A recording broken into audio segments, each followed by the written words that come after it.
السلام عليكم ورحمة الله وبركاته. ازيكم؟ رمضان كريم وكل سنة وانتم طيبين.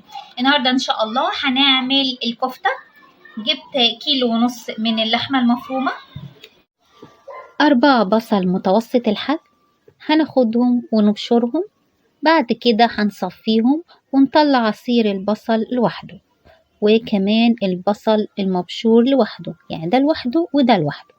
بعد كده هنجيب رغيف عيش هنحطه في مية، يعني نبله، وبعد كده هنطلعه من المية وهنعصره كويس. تمام. بعد كده هنجيب بقدونس. أما البهارات فهي عبارة عن ملح وكمون وكزبرة وفلفل أسمر ومعلقة بيكنج باودر. البيكنج باودر بيخلي اللحمة هشة ومش مكتومة.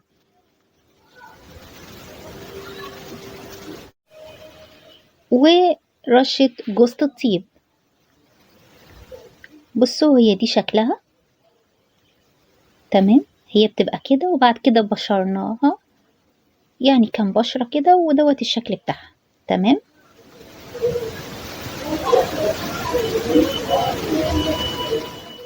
ودي شاليمو. الشاليمو دوت بديل السيخ، يعني لو مش عندك سيخ يبقى هتجيبي الشاليمو عشان تعملي بيه اللحمة. دلوقتي احنا حطينا البصل وعليه اللحمة المفرومة. بعد كده هنحط حزمة البقدونس والبهارات،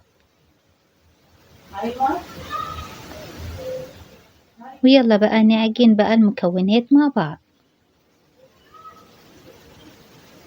بعد كده بقى هنحط العيش المبلول، وكمان هنحط جوز الطيب.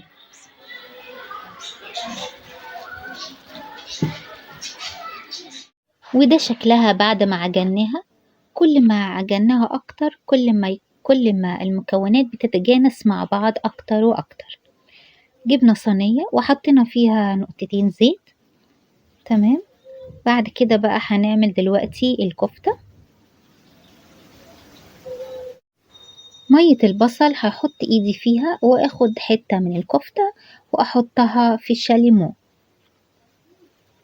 بجيب الشاليمو وبنصبع بيها الكفتة عشان لما اسويها في الفرن تبقى مفرغة وحلوة كده. بصوا شكلها بقت عاملة ازاي. يعني احنا كده كده مش محتاجين السيخ بدل في البديل بتاعه الشاليمو. المهم يبقى مفرغ كده من جوه علشان لما يتحط في الفرن يبقى زي بتاع بره بالظبط.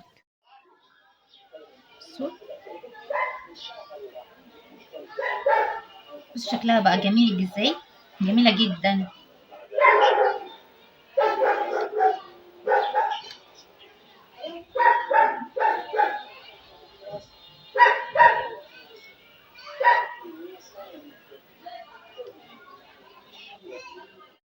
وكده بقى اكون خلصتها. وبصوا عاملة ازاي، شكلها جميل جدا، شكلها روعة. دلوقتي بقى هحطها في الفرن وبعد كده هوريها لكم.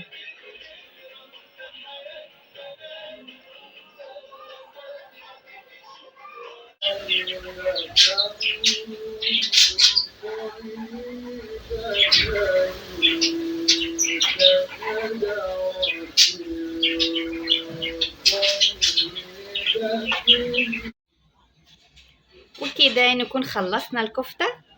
بصوا شكلها جميل ازاي، بجد بقت روعة. بصوا عشان سخنة مش قادرة امسكها، سخنة قوي قوي قوي قوي.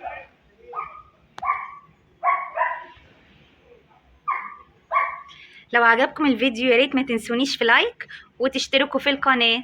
السلام عليكم ورحمة الله وبركاته.